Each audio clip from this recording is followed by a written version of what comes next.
You're a hard woman to find. Where are my manners? The name is Levy Dryden. Did Duncan ever mention me? Levy of the coins? Levy the trader?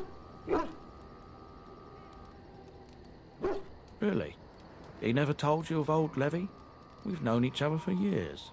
But here I am carrying on while you have a blight to stop. Don't want to waste your time. But you see, Duncan promised that together we'd look into something important for the Wardens. And for me. But poor Duncan's... well, no more. A tragedy it is, at that. But I know he would want his work carried on. His pledge fulfilled. Well, as you know, my family's name is mud around noble circles. My great-great-grandmother, Sophia Dryden, was the last Warden Commander of Ferelden back when the Wardens were known as freeloaders. So King Olin banished the Wardens, and he took House Dryden's land and titles.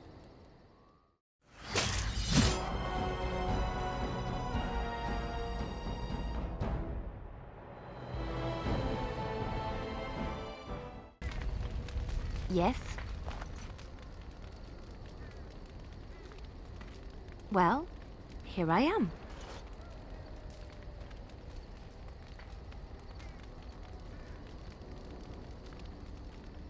Quiet.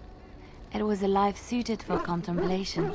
In the cloister, away from the fuss and the flurry of the cities, I found peace. And in that stillness, I could hear the Maker. But it was not perfect. Some of my chantry fellows were condescending. That is the nature of religious folk, I suppose. When I talked about my beliefs, that the Maker reveals himself in the beauty of his world, they treated me with disdain. They want to believe that he's gone, so that when he turns his gaze on them, it means they are special, chosen. He cannot possibly have love for all, the sick and the weary, the beggars and the fools.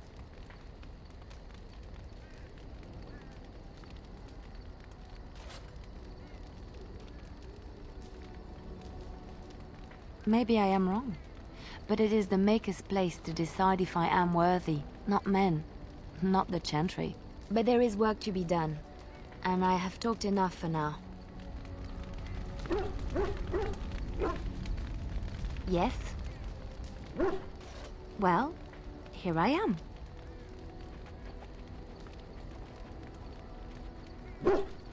I knew this would come up sooner or later. I don't know how to explain, but I had a dream. In it, there was an impenetrable darkness. It was so dense, so real. And there was a noise, a terrible, ungodly noise. I stood on a peak and watched as the darkness consumed everything. And when the storm swallowed the last of the sun's light, I fell, and the darkness drew me in.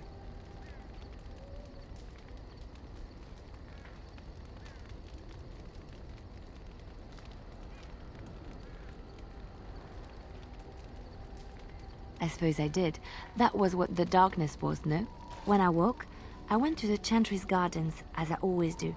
But that day, the rosebush in the corner had flowered. Everyone knew that bush was dead. It was grey and twisted and gnarled, the ugliest thing you ever saw. But there it was, a single beautiful rose.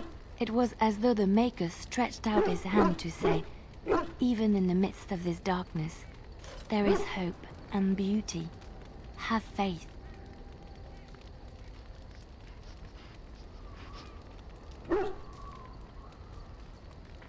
In my dream, I fell, or maybe I jumped. I'd do anything to stop the blight. I know that we can do it. There are so many good things in the Maker's world. How can I sit by while the blight devours everything?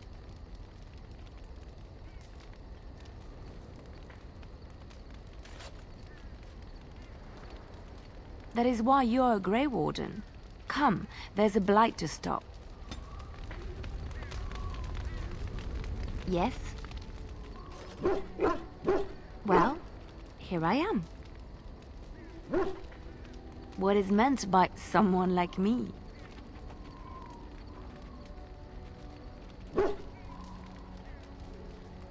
And there were no beautiful, charming women in the cloisters, you think? You would be wrong. There were many lovely young initiates in the Lothering cloister, all of them chaste and virtuous. It added to their mystique, because then they were forbidden, and forbidden fruit is the sweeter, no? My fruit? Oh, I can't believe I'm having this conversation. But no, I did not take vows. The Chantry provides succor and safe harbor to all who seek it. I chose to stay and become affirmed. We affirm our belief in the Maker, in Andraste and the Chant, but other than that, there are no vows taken.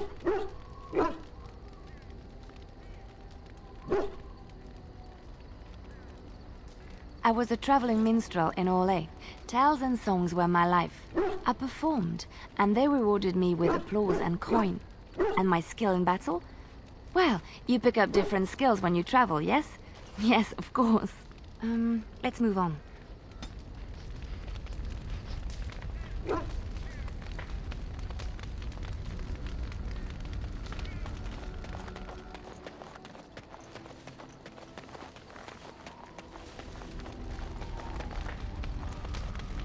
What do you wish of me?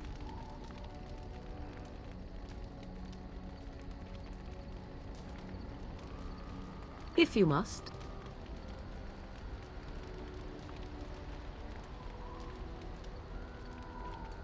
I was not born such. 'Tis a skill of Flemeth's, taught over many years in the wilds. The chastened have tales of we witches, saying that we assume the forms of creatures to watch them from hiding. When a child is alone and separate from his tribe, that is when we strike, dragging the young boy kicking and screaming to our lair to be devoured. A most amusing legend.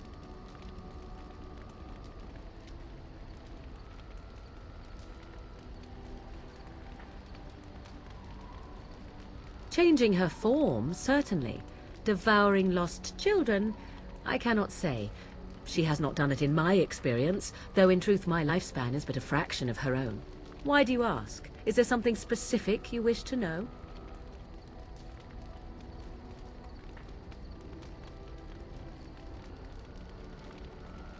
There were nights when the wilds called to me, 'tis true.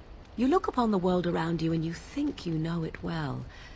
I have smelled it as a wolf, listened as a cat, prowled shadows that you never dreamed existed. But my life is as a human. I am under no illusions to the contrary.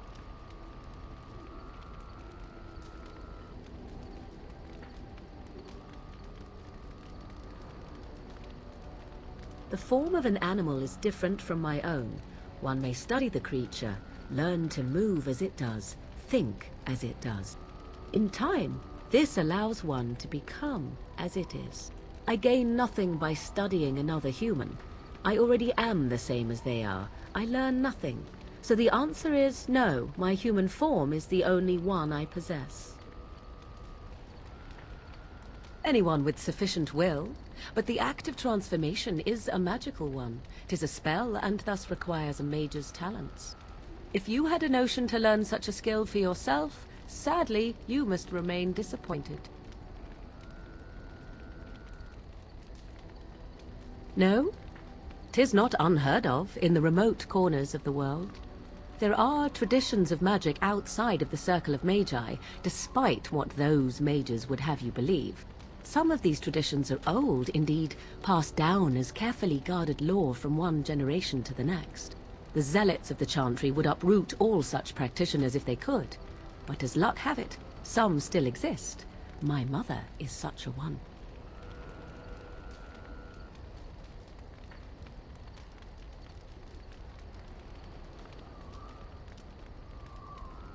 I am surprised you think so. Still, 'tis a pleasant thing to hear.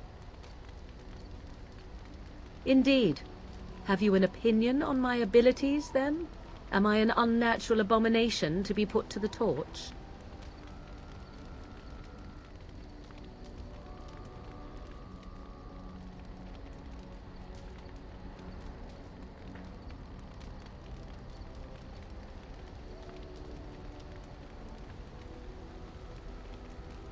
A most practical opinion. Far more so than any man I have spoken to. But enough of such talk, let us proceed lest the dust gather on us. What do you wish of me? We are in camp, so 'tis as good a time as any.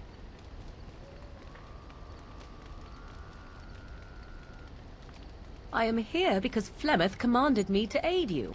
Why? Do you wish me to leave? I can do so if you prefer. Then I assume our discussion ends here.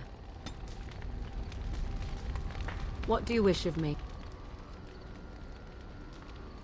If you must.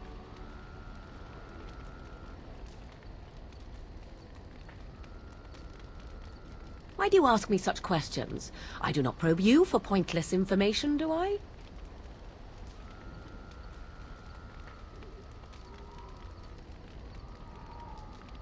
Any number of cats could inform you of the answer to that question, but have it your way. What is it you asked if I grew up in the wilds? A curious question. Where else would you picture me? For many years it was simply Flemeth and I. The wilds and its creatures were more real to me than Flemeth's tales of the world of man. In time I grew curious. I left the wilds to explore what lay beyond, never for long. Brief forays into a civilized wilderness.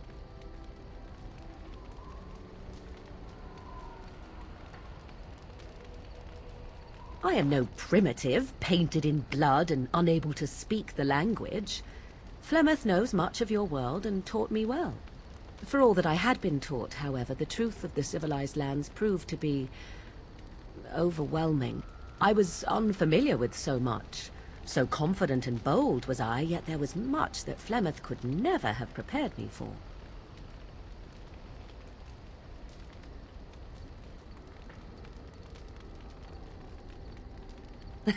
Equal parts daring and foolhardy, perhaps. Only once was I accused of being a witch of the wilds, and that by a chastened who happened to be traveling with a merchant caravan. He pointed and gasped, and began shouting in his strange language, and most assumed he was casting some curse upon me. I acted the terrified girl, and naturally, he was arrested.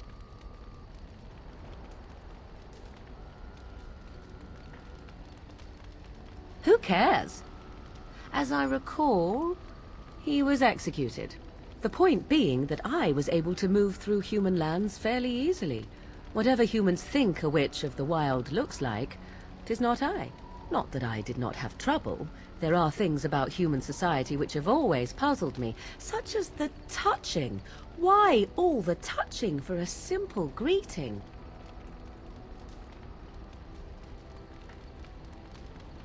To begin with, yes.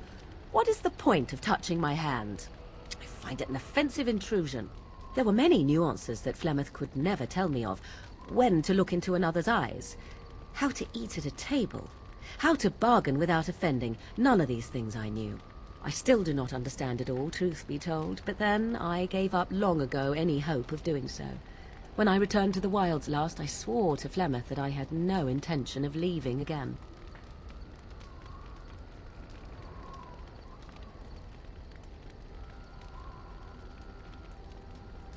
Yes, here I am.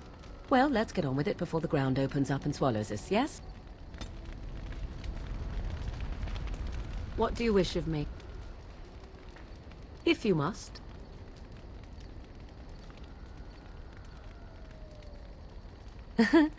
You are very cute to ask so many questions. Really? Perhaps we should be wrapped in ribbons and adorned with flowers. So cute are we, too. My mother has been hunted from time to time, yes, by Templar fools like Alistair, which should tell you how successful they generally were. Flemeth made a bit of a game of it, in fact. The Templars would come again, and she would look at me and smile and say that the fun was to begin once more.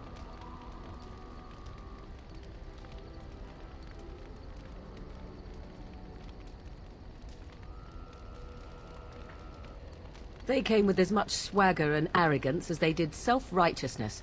Pity them if you wish, for they held none for us. Flemeth would warn them once. 'Twas a warning they inevitably failed to heed. And then the true game began.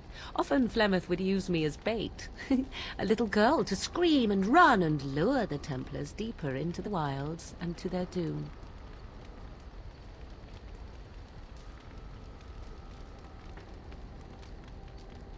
Sometimes, eventually.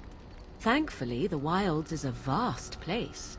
Once they found us, Flemeth would simply move us elsewhere and we would be lost within the forest once again. I did not understand the danger we faced until I was much older. I had never heard of apostates or maleficarum.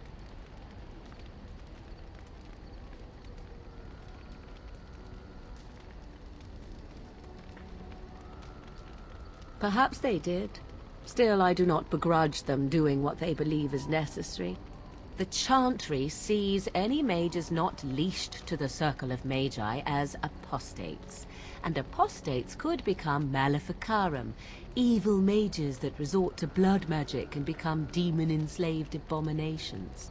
It may even be true. Still, those of us who prefer freedom see no reason to submit.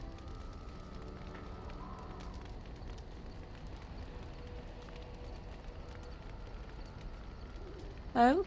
I hope you're not simply being agreeable. It would be a refreshing change. Enough of this talk. Let us return to the task at hand. What do you wish of me? If you must. Well, that depends, does it not? What does she seem to be?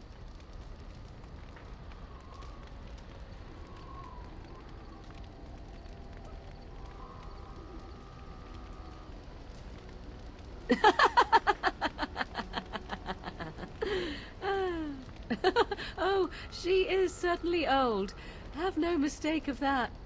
Tell me, how much do you know of the tale? The one that the chastened still tell of my mother, to frighten them into obedience.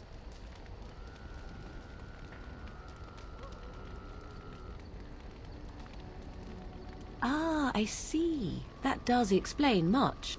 I can relay what Flemeth once told me herself, and you can decide whether or not 'tis the truth, if you desire. As the tale is sung by the bards, there was a time when Flemeth was young and beautiful, a fair lass in a land of barbarian men, the desire of any who saw her.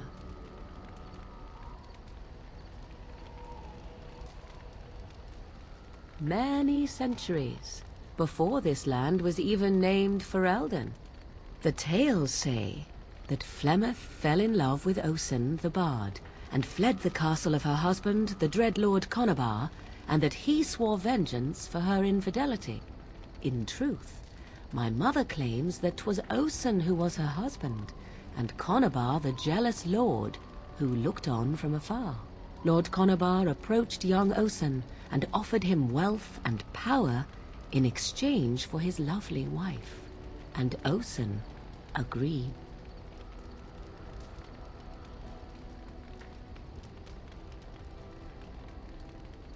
The life of a bard is a poor one, and love fades in the wake of hunger. 'Twas Flemeth who suggested the arrangement. All would have been well had Lord Conabar kept his end of the bargain. But he was a foul man who bargained with coin he did not possess. Osen was led off to a field and slain, left for dead. Flemeth spoke to the spirits and learned of the deed, and swore revenge.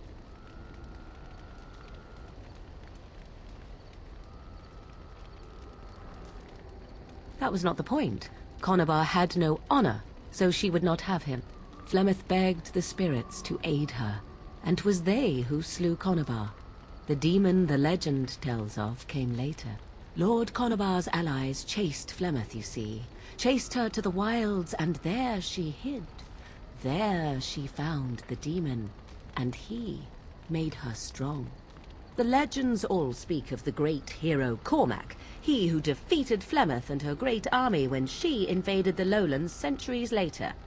All lies.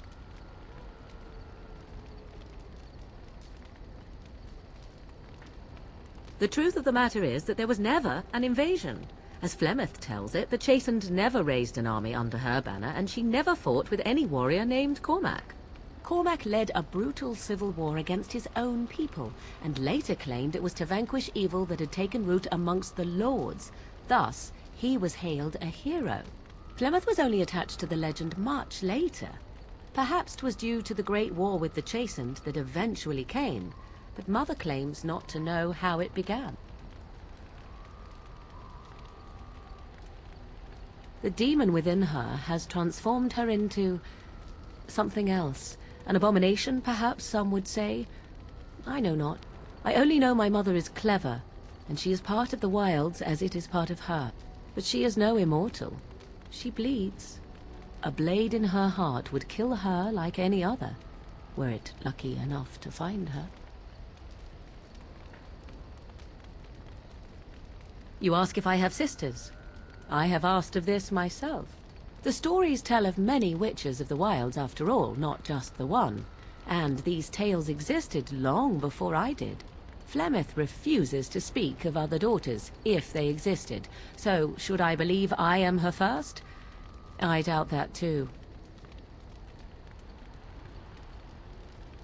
The Chastened tell of a falling out between Flemeth and her daughters. They say that one day she hunted them all through the wilds and ate their hearts. It may be true. I have never seen another witch or heard of one. Perhaps one day Flemeth will eat my heart as well.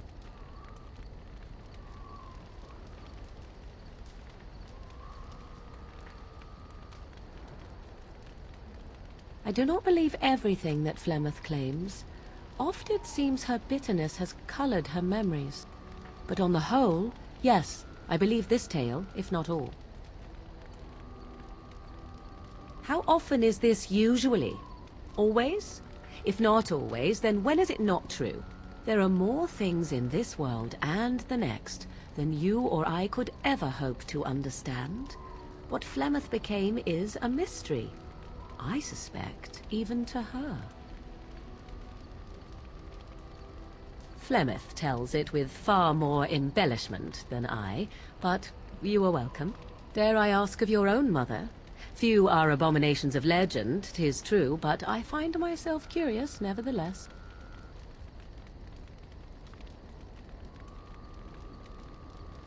Ah, then you have my sympathies for what it is worth. Which is very little, I am certain. It matters not. Let us move on.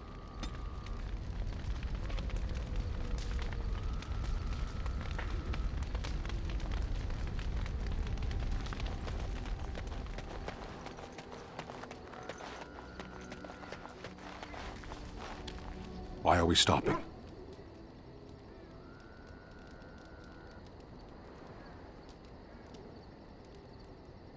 There are darkspawn to be fought. Is this delay needful?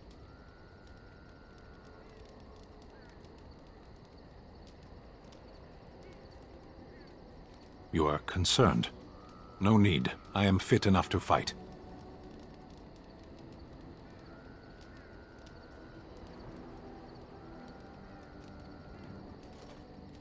No.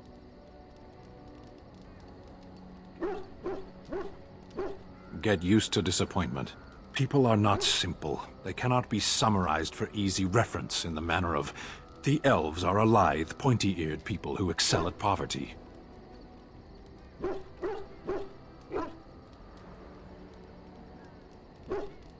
I am.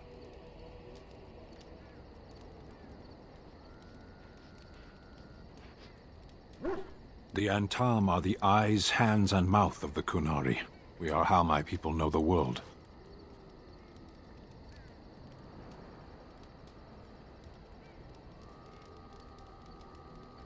Compared to what? What does anyone truly know of the world? The world changes. We change. The Antam observe what we can, just as you do. There is no point to this. We are keeping the Darkspawn waiting.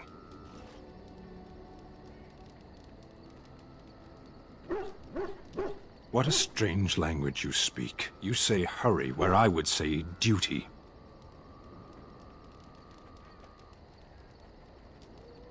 No, it is yours, and you are chatting with me instead.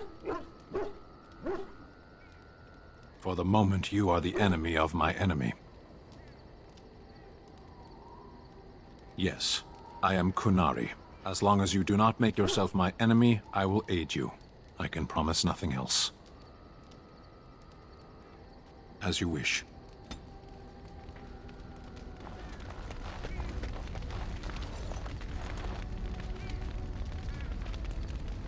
What do you need? You don't have to do that. I know you didn't know him as long as I did. I should have handled it better. Duncan warned me right from the beginning that this could happen. Any of us could die in battle. I shouldn't have lost it, not when so much is riding on us, not with the Blight and everything. I'm sorry. I'd like to have a proper funeral for him. Maybe once this is all done, if we're still alive. I don't think he had any family to speak of. I don't know. I have no idea what the Grey Wardens do for them when they fall in battle. Have you had someone close to you die? Not that I mean to pry, I'm just...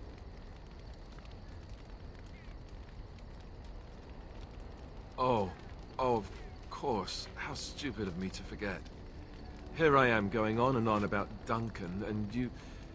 I am so sorry. Thank you. Really, I mean it. It was good to talk about it, at least a little. That's good to hear. It's nice to know I'm not the only one who remembers him well.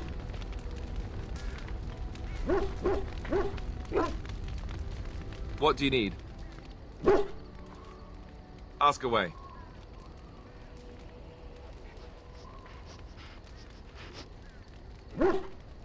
Did I say that? I meant that dogs raised me. Giant slobbering dogs from the Anderfells. A whole pack of them, in fact.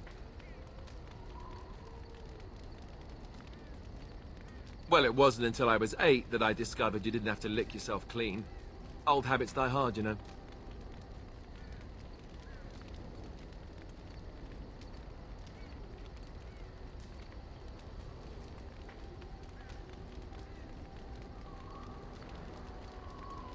Or did I dream all of that? Funny the dreams you'll have when you sleep on the cold, hard ground, isn't it?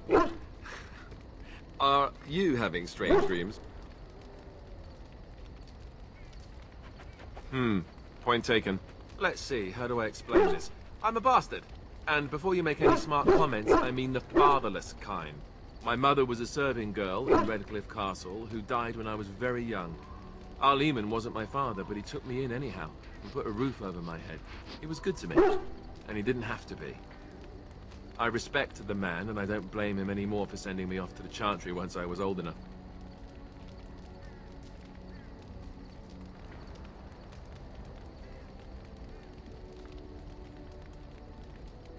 Our Lehman eventually married a young woman from Orlais, which caused all sorts of problems between him and the king because it was so soon after the war. But he loved her. Anyhow, then you, Arlessa, resented the rumors which pegged me as his bastard. They weren't true, but of course they existed. The Arl didn't care, but she did. So off I was packed to the nearest monastery at age 10. Just as well. The Arlessa made sure the castle wasn't a home to me by that point. She despised me.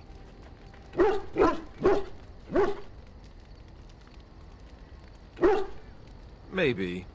She felt threatened by my presence, I can see that now. I can't say I blame her. She wondered if the rumors were true herself, I bet. I remember I had an amulet with Andraste's holy symbol on it. The only thing I had of my mother's.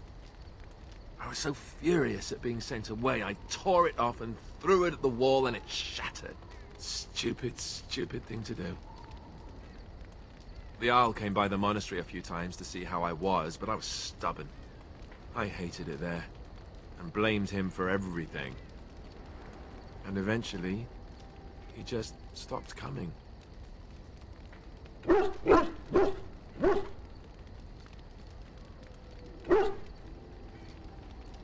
and raised by dogs. Or I may as well have been, the way I acted.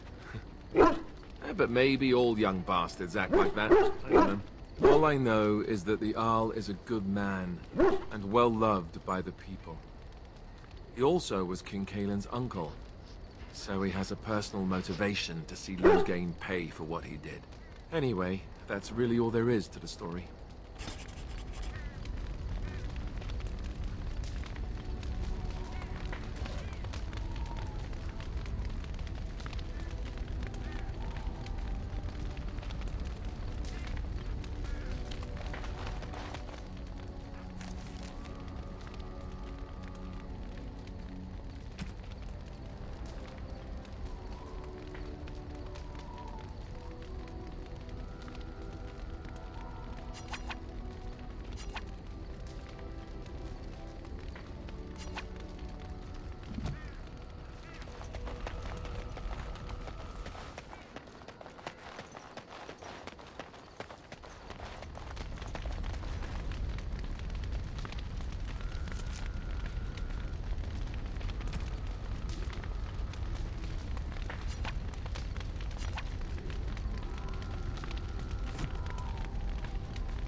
Indeed.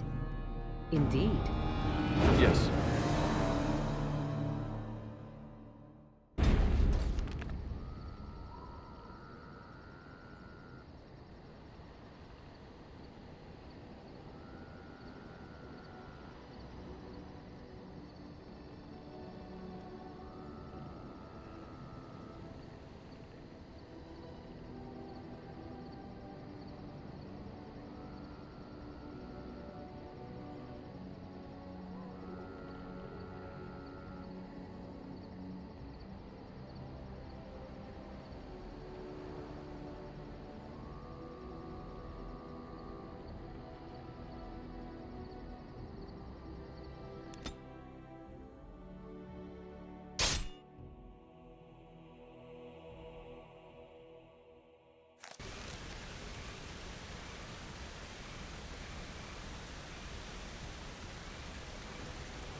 As you like. See there?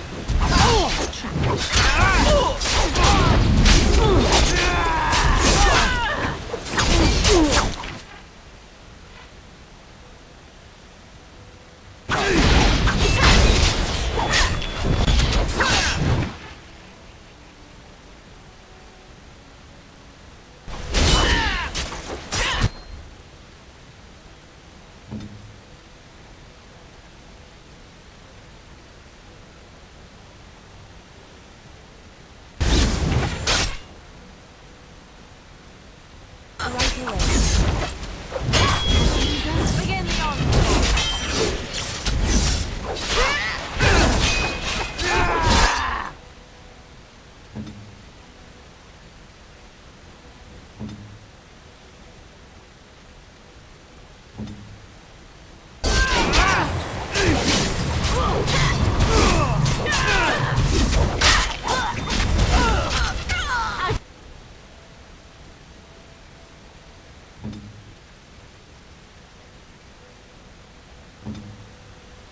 Try to be merciful.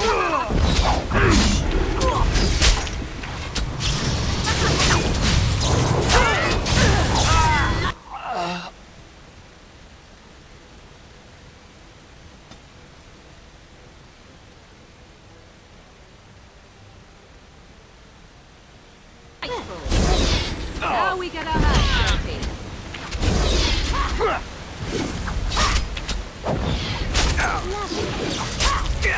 Come on, please. Stop bleeding. You should run when you can. Be careful.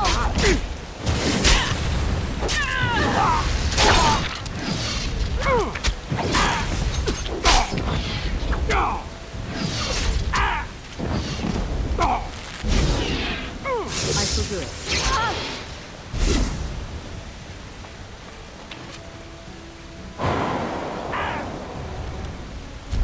Oh, this should be fun. Cross me and you shall pay!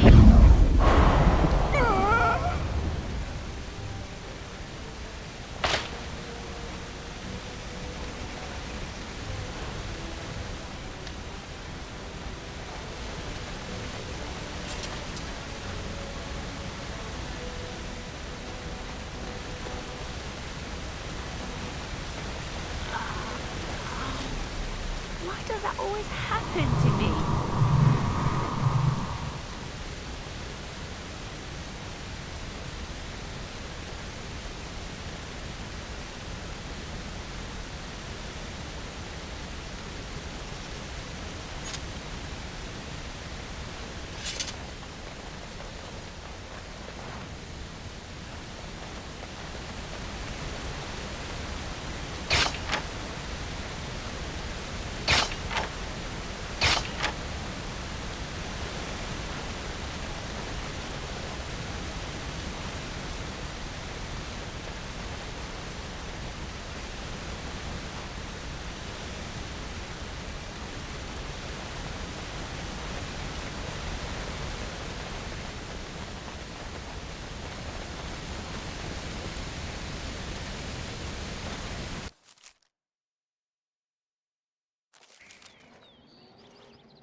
Stop right there, outsider.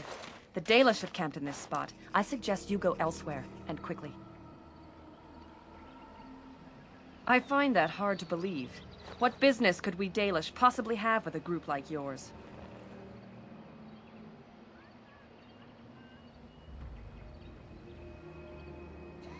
A Grey Warden? How do I know you're telling the truth?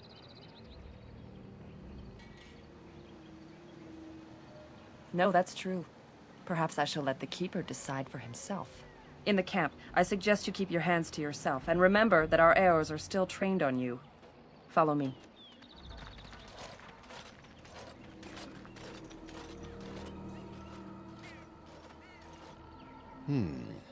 I see we have guests. Who are these strangers, Mithra?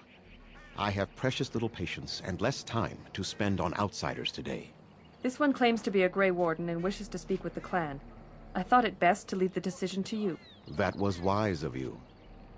Masirinus, Mithra, you may return to your post. Manuvinen, Keeper. Now, allow me to introduce myself. I am Zathrian, the keeper of this clan, its guide and preserver of our ancient lore. And you are?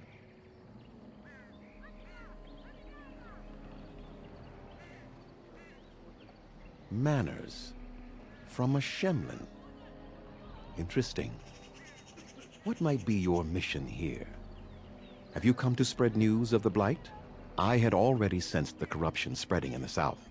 The existence of the Blight is not news to me. I would have taken the clan north by now, had we the ability to move. Sadly, as you can see, we do not.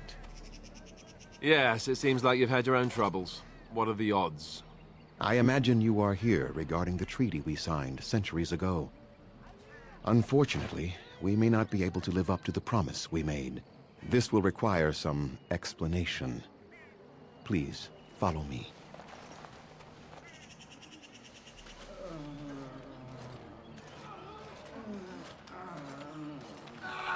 The clan came to the Brazilian forest 1 month ago, as is our custom when we enter this part of Ferelden.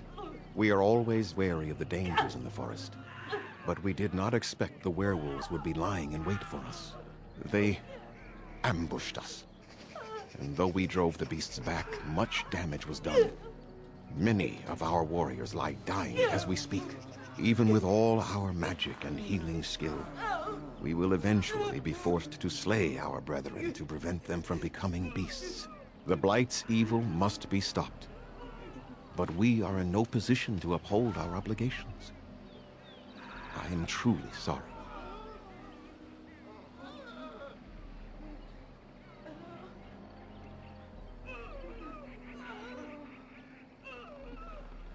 They are savage and unrelenting. They need no reason to attack anyone. What is curious, however, is the ambush. We expect werewolves to be no more cunning than a rabid wolf. The ambush suggests a level of intelligence we've never seen before.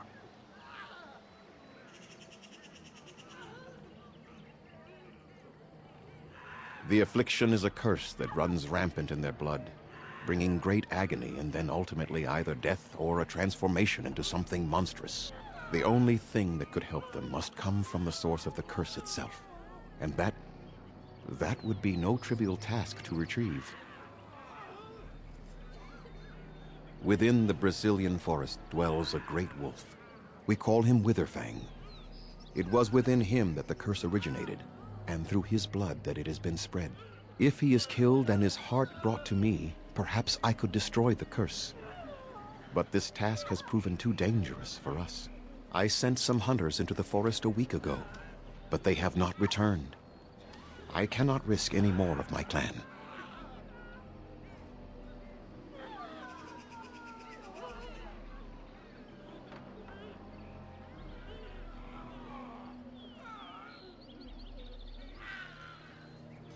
There is no guarantee that this will work, as I suspect, but it's the only hope we have left.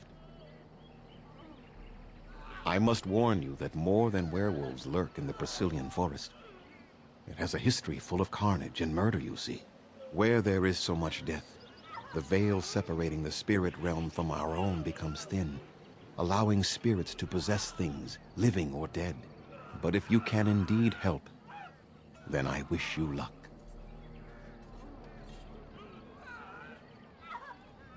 Then I suggest you see Master Verathorn. I will instruct him to put aside some supplies for you, the kind that the hunters use. I must return to caring for my people. Creator's speed on your way.